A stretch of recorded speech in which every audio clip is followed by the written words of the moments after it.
Yusuf Kala menekankan pentingnya keterbukaan informasi di negara demokratis. Publik harus mengetahui apa yang dilakukan pemerintah, baik di pusat maupun di daerah. Bahkan masyarakat harus dilibatkan untuk berpartisipasi dalam pembangunan. Di era saat ini, banyak sekali masyarakat, terutama generasi muda, yang aktif dalam kegiatan sosial dan politik.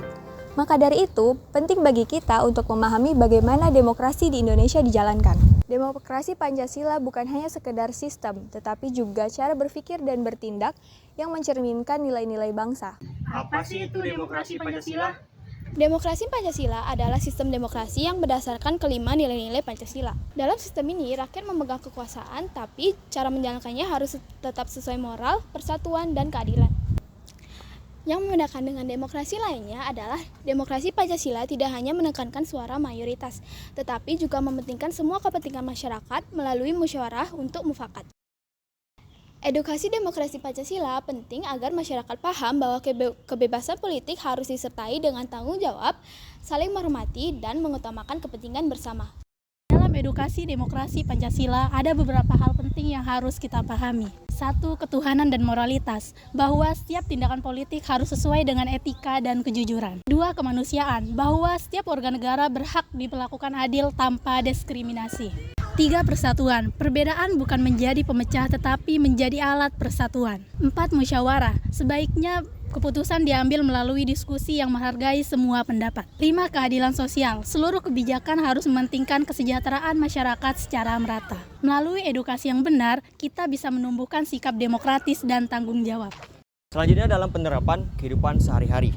Edukasi demokrasi Pancasila bukan cuma hal yang kita pelajari dalam teori, tapi juga sesuatu yang benar-benar kita jalani dalam kehidupan sehari-hari. Contoh penerapan bisa kita lihat di sekolah. Misalnya saat kita berdiskusi di kelas, menyampaikan pendapat dan menghargai opini teman.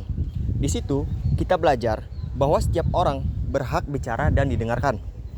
Dalam organisasi seperti OSIS atau Pramuka, keputusan biasanya diambil lewat musyawarah.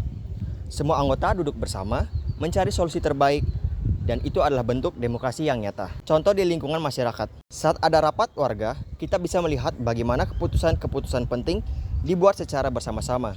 Setiap orang bisa berkesempatan untuk menyampaikan aspirasi dan didengarkan tanpa memandang status.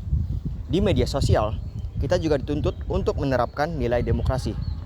Kita belajar menyampaikan pendapat dengan sopan, tidak menyebarkan kebencian ataupun tidak ikut-ikutan dengan hoaks, apalagi menyerang orang lain.